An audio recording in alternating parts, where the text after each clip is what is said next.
wanna go home. What are they gonna do to us? Let's go. Let's go. Please, Celestia, help me take the test. What are they going to I'm do too to young us? to die, please.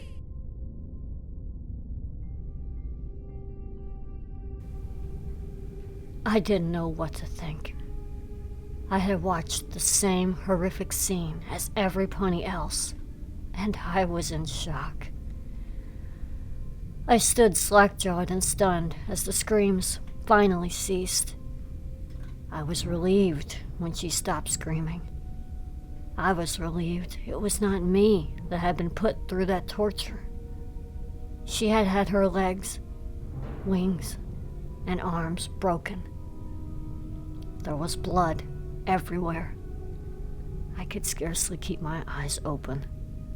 Her coat was of a green tint with a yellow mane and tail, but now she was gone. Ground up to be made into spectra for rainbows. That was all we were good for anymore. That was what Rainbow Dash told us. We were worthless as flyers and only good for harvesting spectra. Some of us would be made into that liquid and hauled off into the factory. And some of us would be workers in the factory itself. I chose not to go out so easy. I wanted to live. I may have failed the flying test, only due to a sprain when I reopened my wings on the fall. But I did not want to die. Not like this. Not here. Not in the Rainbow Factory. I caught my breath as I lunged out of the bed and shook the images of the vivid dream away. How many times now had I had this dream? Too many to count. I had even lost count of the number of ponies I had helped kill, all for the sake of spectra. I got up and splashed water on my face. The rough feel of the towel as I dried my face did not faze me. I stared at my reflection for a moment. My eyes looked dull. They used to be so bright and full of life, but now they were as dull as my faded blue coat. My light purple mane was dusty and unkempt.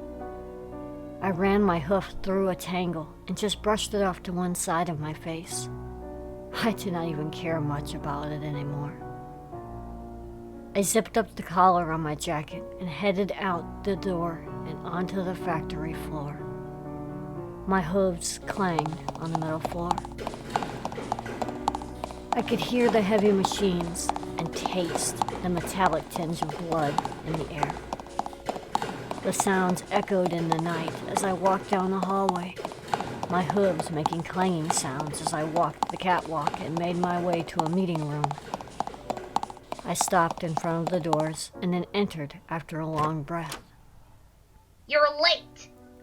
Came a raspy female voice from ahead of me. I knew that voice all too well. Take a seat!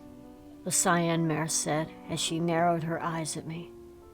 It was Rainbow Dash, the one in charge of this whole organization. No pony would believe me if I had ever escaped here and tried to tell them that, though. I sat down shakily. Everyone was afraid of her, afraid of being disciplined and possibly being put into the Pegasus device. No pony would dare speak out of line to her. You were saying, Miss Dash? A burly stallion spoke up. He was her head of security and also my boss. I gulped and managed a small nod to him. Dash continued her speech. Right. Spectra is at a high volume right now and vibrant as well. So this means that we can cut back on Spectra donors for a few months. So therefore security must stay tight. You cannot let these ponies think that we are letting up. They have to stay afraid and under our hoof.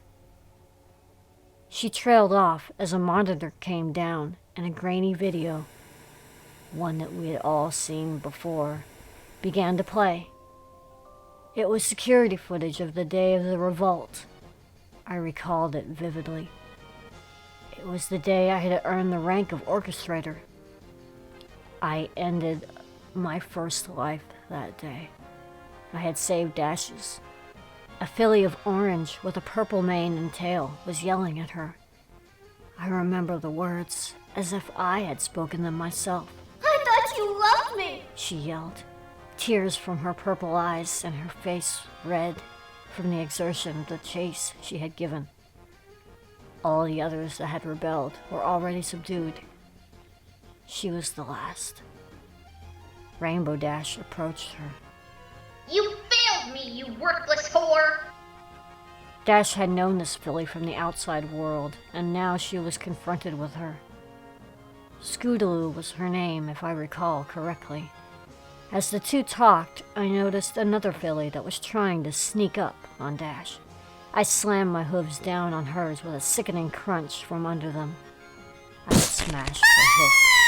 A yell of pain shot from her mouth as the glass shard she was carrying clanged to the floor. I don't think so. Failure. I said to her with cold eyes.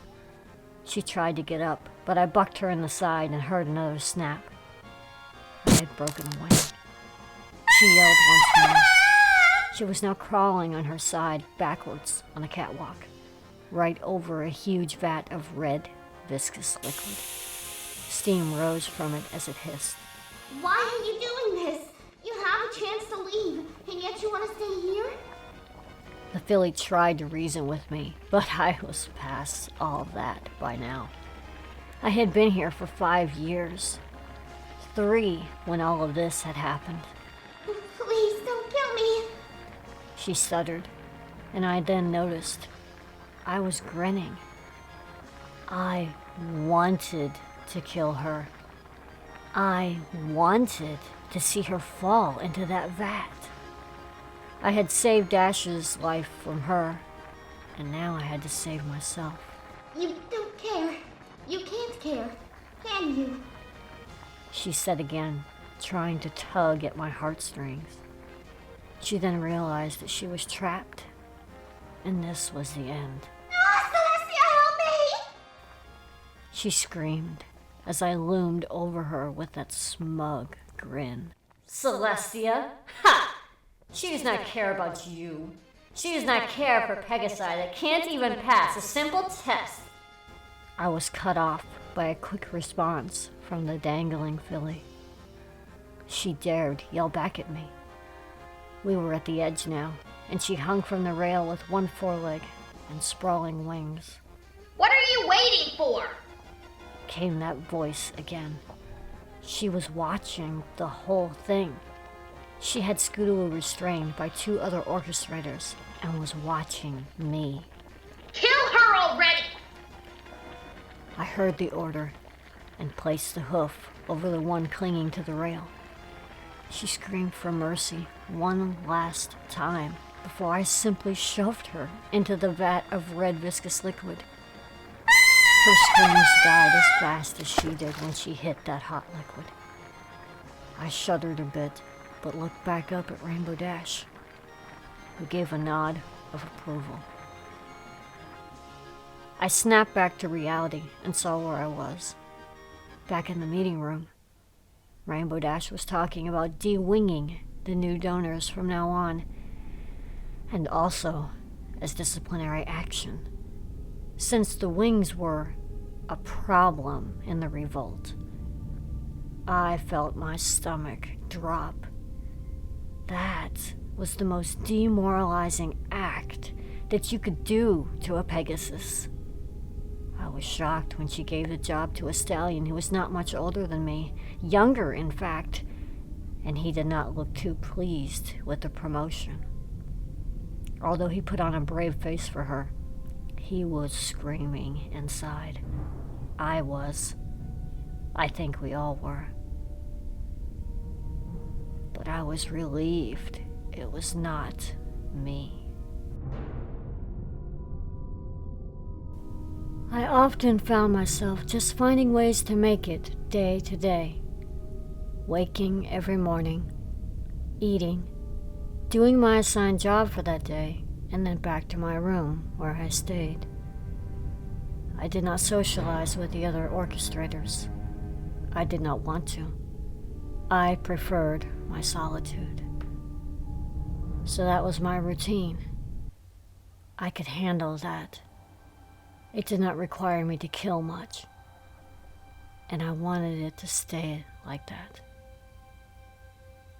But when this de-winging thing came about, I was charged with escorting ponies to and from. I remember one such incident that to this day still haunts me.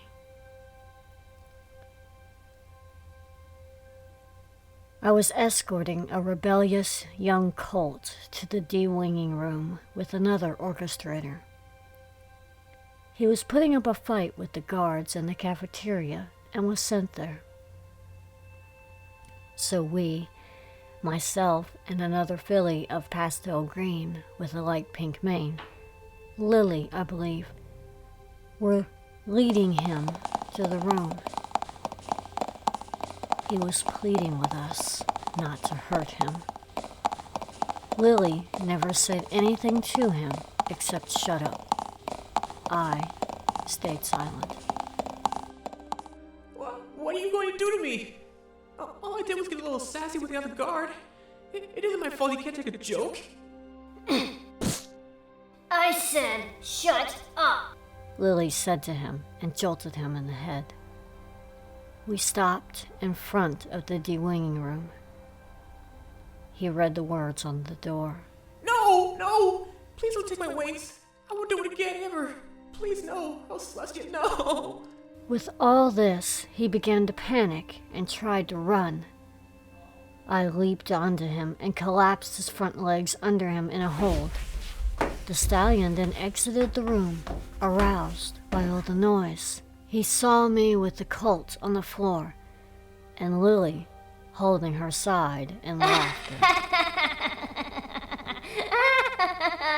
He walked out and smacked Lily in the face, knocking her to the floor. Nothing is funny in here. Get up, miss. He said, and helped me to my hooves, and then took hold of the colt and dragged him into his office. My uniform was a mess now, and my taser had fallen off my leg. I helped strap him to the operating table, and then straightened up. I nodded to him and just glared at Lily, who was getting up by now. Stay. He said to me. It'll be good for you. You have not seen a de-winging up close. Stay, and you can take him immediately after. She can stay there. He ordered, and the door shut. She had a grim look on her face, almost apologetic to me. But I could see the relief in her eyes that it was not her having to be in that room. I took in a gasp of air and swallowed. I did not want to be in that room, but I had no choice now. I would have to see this through, and the colt who was playing around would never fly again. I just kept thinking it could be me on that table if I mess up. Who knew if Lily would even get disciplinary action for her laughing at me? I hoped not. I would not wish this on any pony. I watched as the little red light on his desk camera came on and all the monitors in the factory then powered up. This was being televised, and I would be on it. Oh no. I was sweating now. I stood at the tool table and just watched as I was ordered to do. Orders. That was what we had to do. Follow orders or die. That was all there was to it. Hand me that saw, please. He pointed with his chin to the red-handled saw with a small motor on it. He was about to start cutting into the colt's wing joint. No, please don't do this. Oh, Celestia, no! The colt was squirming to get free, but to no avail. His wings were held down to the table with medical straps, and they held firm. The doctor, as I called him, started the saw and placed the blade to his joint on his right wing and began to slowly cut down. The colt screamed in pain and shied away from the blade.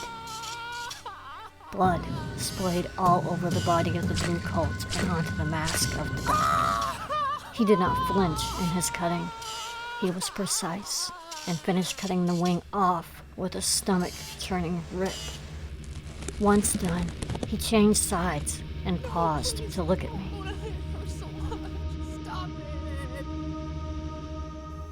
The colt begged and pleaded upon deaf ears as he wore himself tired from fighting. I looked into the eyes of Stargazer, the doctor, and just then he looked up to see Rainbow Dash walk into the office. Yes, Miss Dash? He asked. She walked up to him and took the blade and handed it to me. I was dumbfounded. What? Finish the job! She stated. The colt looked at me with pleading eyes and tears falling from his face. Unless you want him to live with one wing, finish it! I gulped hard and took the saw and replaced the doctor. I straddled the colt over the left wing. I had seen how he did it and put the blade to his wing joint. Could I do this? I was shaking. I paused. Do it, or I'll have your wings! Dash exclaimed. I exhaled a ragged breath and steadied my hoof. Lily was watching through the window, slack-jawed. I would not lose my wings. Not for him. Not for her. Not for any pony. I started the saw and began to cut into the flesh and feathers. The colt screamed out again. I was doing it. I cut through the flesh and bone. I was about to gag, but I held firm. If I did not do this, I would be next. So, for myself, I finished him off and sliced through the last bit of skin and feathers. The wing fell limp, and so did the colt. The doctor gave him a shot and wrapped the sides with gauze where his wings once were. Now there were 2 bloody stumps. I handed the saw back to Dash and inhaled sharply. I was finished. I did it. I was shaking. I wanted to vomit.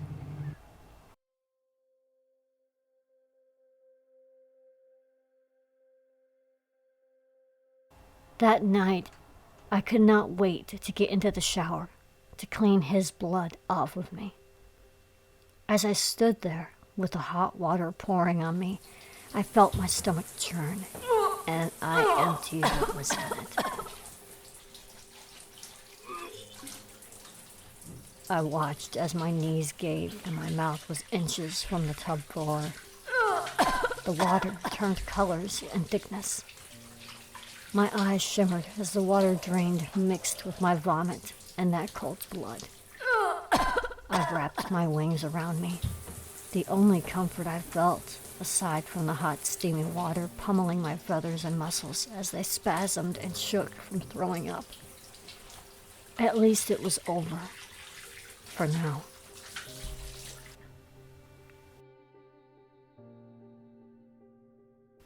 A few days later, I managed to rise from bed and go about my normal routine, if you could call it that. I hoped that would never happen again. But I never let myself relax. Not in this place. This nightmare. I had learned not to feel for others being here. But when I took that colt's wing, it did something to me. It cracked me some, but I would not let it break me. I would not give Rainbow Dash the satisfaction. I would prove her wrong and survive. There was another time I thought for sure I would break, It happened on my shift of guarding an out-of-bounds area for a container leak. A new shipment of failures, or Spectre donors, arrived. There was always one or two brave ones that tried to speak out of line and act like a hero. I remember her, though, very well, for I helped strap her into the chains that led to the Pegasus device. She was red, with a curly white mane. She was very arrogant. When Dash had finished explaining what they were there for, she became outraged. Are you crazy? She shouted at Rainbow Dash as she was about to choose an unlucky victim. However, she had just sealed her own fate. You cannot sacrifice us for the mere sake of rainbows. I can do whatever the hell I want, young filly. You chose your fate when you failed. You are worthless as a flyer and have no place in our flock as a Pegasus. So sit there and shut up! But this was not stopping. She didn't shut up. She flew up to the catwalk with Rainbow Dash and was about to rush her, but was met with a taser to the throat. She screamed in shock and fell hard to the ground, landing on her wings with a gut-wrenching crack. Her wings were broke. It was a long fall. She cried and gasped for air. Seize her! Put her in chains now! The Cyan Pegasus ordered, and then flew down as I finished clasping the chain around her wings and hoofs. I gulped. Now who has the smart-ass remarks? You will not get away with this. Celestia will find out somehow.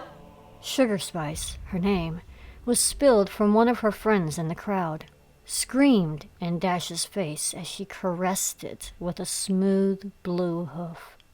Oh, I think not. Our secret will die with you and all your little classmates. We have gotten away with this for nearly 7 years now, so keep your pathetic cries to yourself, Sugar, Spice. We are anything but nice.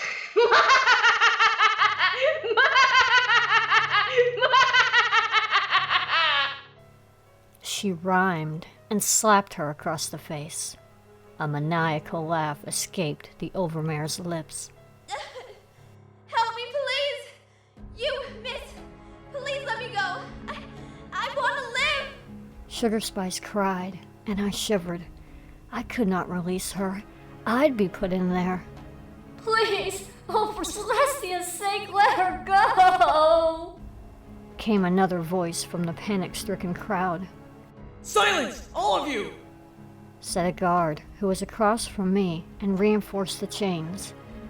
The chains held, and I moved forward and exhaled the breath I was holding. The machine came to life as the red pony squirmed to get free. She was lifted into the air once more, one last time. She continued to cry and scream as the chains got tight and slowly pulled her limbs till they broke. Her wings already broken from the fall, she could not flap them. She gave me one last look, then passed out from the pain and was suddenly dropped into the machine. The 7 tubes hissed to life and poured out viscous liquid. Red, blue, green, yellow, orange, indigo, and violet. The colors of the rainbow. I felt my stomach churn. The screams arose from the crowd and fell silent when they saw the bloody chains dangling where Sugar Spice was suspended only seconds ago. Just as I scanned the crowd, I thought I recognized some pony, a white filly with a teal mane and tail, and a star with a sun as her cutie mark. She was looking at me as if she knew me too. Then it hit me. I did know her from my childhood. I grew up in Ponyville, and she had been my best friend. We shared everything and did everything together. Even got our cutie marks the same day. Mine was a cloud with a shooting star. My love for comets, stars, and anything astrology earned me my cutie mark. But she was a wonderful flyer. How did she end up here in the failures? I had to think for a moment for her name. Then it hit me. Brightstar, I said aloud. The other orchestrator heard me and looked at me. What was that? He asked, knowing full well that I had just recognized some pony from the outside. I stuttered and shuffled my hooves, looking down at them, then at my taser. Nothing, sir, I said, and cleared my throat as I now saw her looking at me with hopeful eyes. I saw that look, but could do nothing. Luckily, Dash was not privy to this, and simply ordered us to take them to the dorms. I would try and speak to her later. I was in my room alone that night. Visions of my past swept over me, about my childhood and times with Brightstar. How I missed them. How I missed being a normal pony. I would have given anything to get that back. Sometimes I would have given anything to end all the screams of horror and the bloodshed at my hooves. I began to sob and just sat there on my floor. The tears fell freely, my face red. My eyes stung from them, but I needed to cry. I wondered if Brightstar missed me too. My cries filled the night and soaked my hooves. I did not even manage to make it to my bed that night.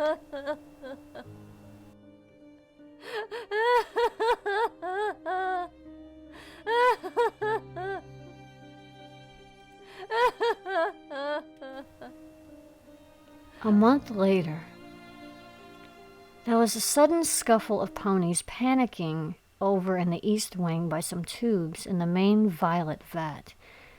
3 ponies ran by me, wings bound to their sides. What is going on down there?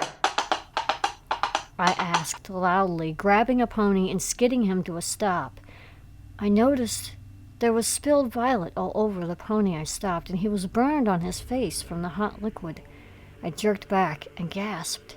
He yelled in pain as he ran, trying to find water to get off his face before he was blind in one eye. Great. A spill. Rainbow Dash would not like this. Spectra was very valuable, and she did not care as to how it was spilled. She would punish some pony for it. Myself and another orchestrator went to check out the damage. There was a crack in the side near the top, and the violet was leaking slowly. I tapped another pony that was standing near me. You, come with me to the top to check this out. It was Brightstar. I nodded to her, and she read the fear in my eyes. She nodded back, and I unstrapped her wings so she could fly with me when we got to the top of the catwalk. I was very careful not to get any of the hot liquid on me and hovered in the air, looking at the crack. It was superficial, but needed to be repaired. Brightstar and I fixed it, and then floated down to see Rainbow Dash had shown up. Just what we needed. Why is her wing straps off? She asked with hate in her eyes as she glared at me and then shoved the straps into my face. I explained, and she was not enthused. So you trusted this pony to fly freely with you for this matter over another orchestrator? This cannot go unpunished. She was pacing in front of me, and more guards surrounded us. I was now the pony in question, along with Brightstar. Miss Dash, I was not going anywhere. I was following Wish's orders. Orders? Orders are exactly what she broke. You do not take a labor pony over a fellow guard! My heart sank. I had done it now. I would be disciplined for this, or worse. Miss Dash, I would trust Brightstar over him any day. I stood tall and defended my friend. The stallion I did not trust was an ash-gray Pegasus with a blue-spiked mane, the same one that spoke up in the meeting that day of the video. I had just spoken back to Rainbow Dash and felt very small now, but I was confident on my words. Brightstar then did something I did not expect. She stood in front of me as Dash approached again. Please don't hurt her. She said, with tears in her eyes. I stood firm, but got weak in the knees. What was she doing? Give me whatever punishment you were going to give her. Please, I beg you, just don't hurt her. Brightstar had just taken my place under the guillotine on the de-winging table, but instead of the doctor, Stargazer, doing the procedure, Dash was making me do it. I had to de-wing my best friend. I did not know if I could do it. That night, in the doctor's office, I stood there staring at the camera on the desk. And then at the table with the wing and leg straps. I waited for the guards to bring Brightstar to me, and it would be televised once again. Rainbow Dash then entered the room, first followed by the guards and Brightstar. I decided against trying to reason with her. I knew it would end with me in the same boat, or worse. It was better her than me, was what my mind was screaming at me for reasoning. But my heart was lurching and screeching. It was wrong all the way around. She came in and stood in front of the camera and began to speak when the light came on. As you all know, we do not see you as equals, so we frown upon bonding between orchestrators and labor ponies. I want you all to bear this in mind when you watch this. These two have been friends for years, and now she will de-wing her own friend. I felt tears swelling up inside me, but I would not let it fall. I would not appear as weak. I would do as I was told and never look into her eyes again. I would not be able to. I would not be able to stand myself after having to cut through her wing joints and flesh. I straddled the filly and put my weight on her chest.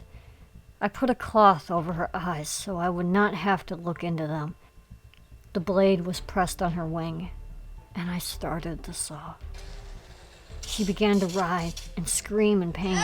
I choked back tears and did not let anything falter my rhythm. I wanted to get this done. One wing done. Blood splattered my face and hose now. It smeared into my fur and onto hers as I pressed my body into the weight of cutting into bone. She resumed screaming again as I tore through her feathers and muscle. I felt wetness on her cheek as a tear fell and mixed with blood from her wings. I completed the other wing as she fell silent. Then it happened. I broke. The saw fell to the ground, making a loud clang. Brightstar was crying in pain and sadness. The cloth that was over her eyes fell to the ground, and then so did I. All I wanted now was forgiveness. My knees buckled, and my body gave out. I collapsed to the floor in a sobbing heap.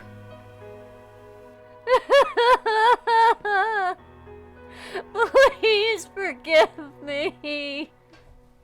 I am so sorry for everything I have done. The lives I have taken. All 52 ponies I slaughtered all for the sake of fucking rainbows.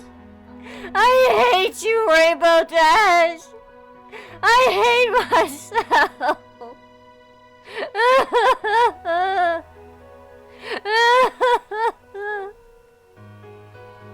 Take her to the machine.